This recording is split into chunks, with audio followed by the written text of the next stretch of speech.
Sumainyo ang Panginoon. At sumaiyo rin. Ang mabuting balita ng Panginoon ayon kay San Lucas. Papuri sa iyo, Panginoon.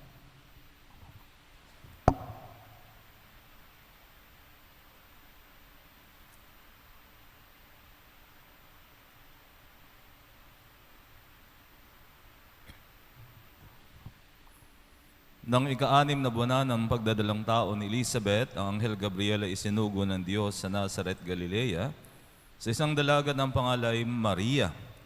Siya'y nakatakdang ikasal kay Jose, isang lalaking buhat sa lipi ni Haring David. Paglapit ng anghel sa kinaroroon ng dalaga, binati niya ito. Matuwa ka, ikaw ay kalugod-lugod sa Diyos, wika niya.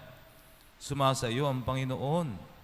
Nagulumihanan si Maria sa gayong pangungusap at inisip niyang mabuti kung anong kahulugan niyon. Kaya't sinabi sa kanya ng anghel, huwag kang matakot, Maria, sapagkat kinalulugdan ka ng Diyos. Makinig ka, ikaw ay maglilihi at manganganak na isang lalaki at siya'y tatawagin mong Jesus. Magiging dakila siya at tatawaging anak ng kataas-taasan. Ibibigay sa kanya ng Panginoon Diyos ang trono ng kanyang amang si David. Maghahari siya sa angkan ni Jacob magpakailanman at ang kanyang paghahari ay walang hanggan. Paano mangyayari ito? Gayong ako'y dalaga? Tanong ni Maria. Sumagot ang anghel, bababa sa iyong Espiritu Santo at lililimang ka ng kapangyarihan ng kataas-taasan. Kaya't banal ang ipanganganak mo at tatawaging anak ng Diyos. Natatandaan mo ang iyong kamag-anak na si Elizabeth. Alam ng lahat na siya'y baog, ngunit naglihis siya sa kabila ng kanyang katandaan. At ngayon, ika-6 na buwan ng kanyang pagdadalang tao, sapagkat walang hindi mapangyayari ang Diyos. Sumagot si Maria, ako'y alipin ng Panginoon, mangyari sa akin ang iyong sinabi. At nilisan siya ng anghel.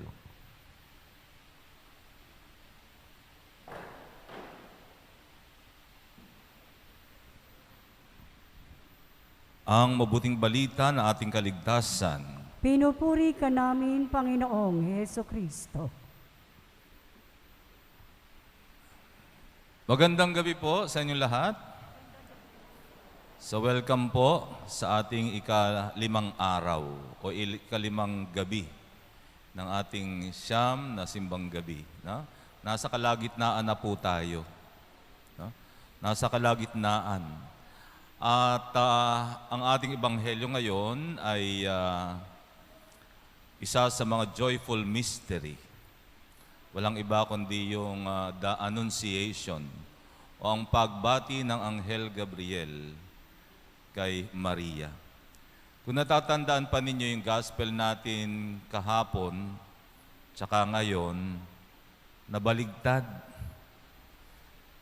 Ang ating gospel kahapon ay ang pagdalaw ni Maria kay Elizabeth. Tapos ngayon, ito yung pagbati ng anghel kay Maria. So dapat, di ba, nabaligtad. Well, anyway, ang ating ebanghelyo ngayon ay ang pagbati ng anghel Gabriel kay Maria. Okay? Walang kaalam-alam si Maria sa plano ng Diyos. Walang kaalam-alam si Maria na siya ay matagal nang nakatakda at bahagi ng plano ng Diyos. Noon pa sa simula ng panahon, walang kaalam-alam si Maria. Kung babalikan natin, ang babasahin natin yung Genesis 3:15, ito yung nagkasala si Adan at si Eva, napatukso kay Satanas. So yung Genesis 3:15, ito yung kinukumpronta ng Diyos si Satanas. Ano yung sabi ng Diyos? Anong sabi ni Yahweh kay Satanas? Ikaw at ang babae ay laging mag-aaway, binhi mo't binhi niya ay laging maglalaban. So may tinutukoy na babae, itong Diyos, ang ating Diyos, no? Subalit ng mga panahong yun, isa pa lamang ang babae, si Eva. Hindi naman pwedeng si Eva ang tinutukoy ng Diyos dahil siya nga yung babaeng nagkasala. Siya nga yung tumukso pa nga kay Adan na para magkasala din. Ano? So hindi pwedeng si Eva yung tinutukoy ng Diyos sa Genesis 3:15. May tinutukoy na babae. At ang babaeng ito ay siyang tinutukoy din ng mga propeta na isang dalaga ang maglilihi at magsisilang na isang lalaki at tatawaging Emmanuel. At kapag binabalikan na ito ng mga alagad, ay saka lamang nila naunawaan, ito ay tumutukoy walang iba kundi kay Maria, ang babaeng itinakda na ng Diyos sa simula pa, ang babaeng iningatan na ng Diyos sa simula pa upang wag magkasala dahil siya ang nakatakda na maging ina ng anak ng Diyos na magkakatawang tao sa kanyang sinapupunan. Pero walang kaalam-alam si Maria, sapagkat si Maria ay may sarili na ling plano, sapagkat noong mga panahong yon, nung dumating ang balita mula kay Anghel Gabriel, si Maria ay nakatakda ng ikasal. Nakatakda na. Alam na ng buong Jewish community na sila ay nakatakda ng ikasal. Okay? Kaya nga, nung dumating ang balita mula kay Anghel Gabriel, ay hindi inisip nitong si Maria kung ano yung magiging consequences ng kanyang pagsagot, no? Hindi man maunawaan ito ni Maria kung paano mangyayari na siya magdadalang tao sa pangyarihan ng Espiritu Santo nung masabi ng anghel na ito ang kalooban ng Diyos sa iyo. Okay? Ay buong pagtitiwala, buong pananampalataya na ibinigay ni Maria ang kanyang yes sa Diyos. At napakaganda ng kanyang mga binitawang salita. Ako'y alipin ng Panginoon. Maganap nawa sa akin ang iyong sinabi. No? Very humble. Very obedient. A woman with very strong faith. Kaya nga itong si Maria itinuturing na ang huwarang alagad, the model disciple, sapagkat siya ang kauna-unahang tao, siya ang kauna-unahang babae na tumanggap sa kanyang buhay, tumanggap kay Jesus sa kanyang buhay. Hindi lamang sa kanyang sinapupunan, kundi tinanggap ni Maria si Jesus sa kanyang buhay. Kaya siya ang huwarang alagad, the model disciple. At hindi na inisip ni Maria kung ano yung magiging consequences ng kanyang pagtugon, ng kanyang pag-oo. Alam niyo mga kapatid, kung ating titingnan ang konteksto ng buhay ng mga Hudyo, sa ilalim ng batas ni Moises ay meron silang mahigpit na batas laban sa pakikiapid. No? Kung ang isang babae, kahit na siya'y nakatakda pa lamang ikasal, at siya'y natagpo ang nagdadalang tao na hindi kagagawan ng lalaking kanyang dapat na mapangasawa, ay maari siyang paratangan na siya'y nakiapid. At sa ilalim ng batas ni Moises, ang isang babaeng nahuling nakiapid ay maaring patawan ng kamatayan, death by public stoning. Dadalhin siya sa liwasan at do'y babatuhin hanggat siya'y mamatay. Ganun, napakatindi ng parusa. Mamamatay ka muna sa kahihiyan bago ka mamatay sa mga pinukul na bato sa iyo. So ganun yung posible at maaring nangyari kay Maria. Subalit, kay Maria, ang kanyang inisip ay ito yung kalooban ng Diyos. Hindi niya na inisip kung ano yung mga maari pang maging consequences ng kanyang pag-oo. Para sa kanya, ang mahalaga, ito ang plano, ito ang kalooban ng Diyos, at si Maria ay tumugon ng oo. No? Kaya nga, ito yung dakilang, ito na yung simula ng pagsasakatuparan ng Diyos ng kanyang plano.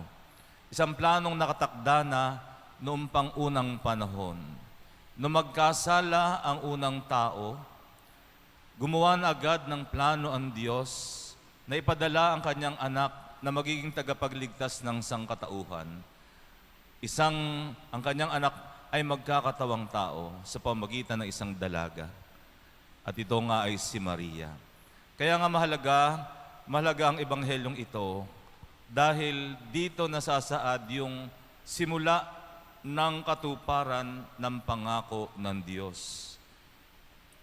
Sa pagtanggap ni Maria, nang sabihin ni Maria, ako'y alipin ng Panginoon, maganap nawa sa akin yung sinabi, sa oras ding yon ay ipinunla ng Diyos ang binhi ng buhay ng kanyang anak sa sinapupunan ni Maria. No? Kaya ito na yung simula. Ito na yung simula ng incarnation. Ang pagkakatawang tao ng anak ng Diyos sa sinapupunan ni Maria. Mga kapatid, ang hamon ngayon sa atin ay maging inspirasyon sa atin si Maria. No? Huwaran, tularan natin si Maria. Kung paanong natin matutularan ang kanyang matinding pananampalataya, ang kanyang matinding pagtitiwala. Sapagkat dahil sa pagtitiwala nitong si Maria at pagtugon niya ng oo, ay naganap ang katuparan o naging katuparan ang plano ng Diyos. At isang nakakatuwang pansinin natin ay ang Diyos, bagamat si Maria ay matagal niya nang itinakda, matagal niya nang iningatan na huwag mabahiran ng kasalanan, ang nakakatuwa ay hiningi pa rin niya ang pag-oo kay Maria. Hiningi pa rin niya ang malayang pagtugon ni Maria. Kahit na siya ang babaeng tinakda na ng Diyos noong pa, subalit hiningi ng Diyos ang kanyang malayang pag-oo. At ganyan, mga kapatid, ang pag-ibig ng Diyos sa atin. Ang Diyos, alam niyo mga kapatid, ang tunay na nagmamahal ay igagalang ang iyong pasya. Ganyan ang pagmamahal sa atin ng Diyos. Igagalang ang ating pasya. Sapagkat nang likhain niya tayo bilang tao, nilikha niya tayo na kanyang kawangis, may sariling isip, may sariling talino at may malayang pasya. Kaya nga, dahil sa kanyang malaking pagmamahal sa atin, iginagalang din ng Diyos ang ating desisyon, ang ating pasya. Kaya nga, ang kapalit naman ng malayang desisyon at malayang pasya ay siyempre isang malaking responsibilidad. No? Kung tayo ay pumili na piliin na yung mali, kung ating pipiliin na yung magkasala, wala tayong pwedeng sisihin, kundi ang ating sarili. Sapagkat binigyan tayo ng Diyos ng talino at ng malayang pagpapasya upang pumili kung anong nais nating tahakin sa ating buhay. No? Iginagalang ng Diyos ang ating malayang pasya. Ito ang dahilan, mga kapatid, kung bakit hindi tayo pwedeng maniwala na ang Diyos ay sumasapi. Sapagkat alam naman natin, di ba, may mga nababalitaan tayo na si Santo Niño, sumapi, si Birheng Maria, sumapi. Yung sinapian, nagsasalitang bata, nagboboses Birheng Maria daw, wala sa sarili. Kapag nakakabalita kayo ng ganon, magduda na kayo. Hindi ganon ang Diyos. Ang Diyos kailanman ay hindi sumasapi.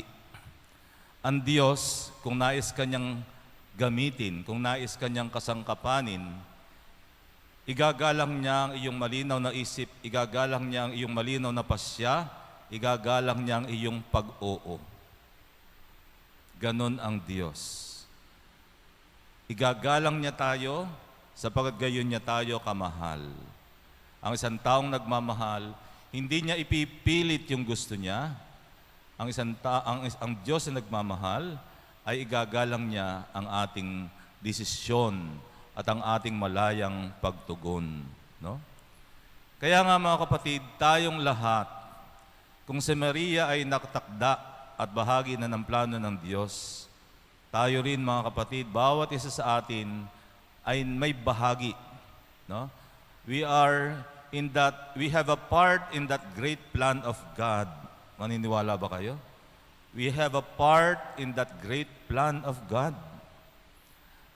May plano ang Diyos para sa bawat isa. At tatawagin tayo ng Diyos sa panahon na tayo kailangan na. Kung paanong naramdaman ko rin ang tawag ng Diyos sa buhay pagpapari, yung oras at panahon ako'y kailangan niya na. So tayo rin mga kapatid ay tatawagin ng ating Panginoon sapagkat may bahagi tayo sa dakilang plano ng Diyos. Subalit ang pagtugon ay nasa inyo pa rin. Ang malayang pagtugon ay nasa inyo pa rin. Hindi tayo pipilitin ng Panginoon.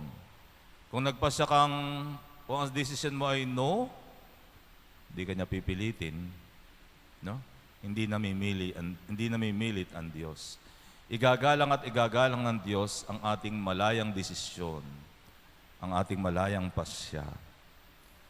Okay? Kaya nga mga kapatid, suriin natin ang ating sarili. Nahari nawa ay matularan natin si Maria bilang huwarang alagad na buong tiwala, buong pananampalataya na ipinagkaloob niya ang kanyang buhay sa plano ng Diyos. No? Nawa tayo rin, tulad ni Maria, ay makasagot din ng ako'y alipin ng Panginoon. Maganap nawa sa akin ang iyong sinabi. Tumayo tayo para sa panalangin ng bayan. Dumudulog kami sa iyo, Ama, upang tulad ni Maria, matanggap namin ng bukal sa aming puso ang bawat kaloob mo sa aming buhay. Ang ating tutugon, Ama, dinggin mo ang iyong bayan. Ama, dinggin mo ang iyong bayan.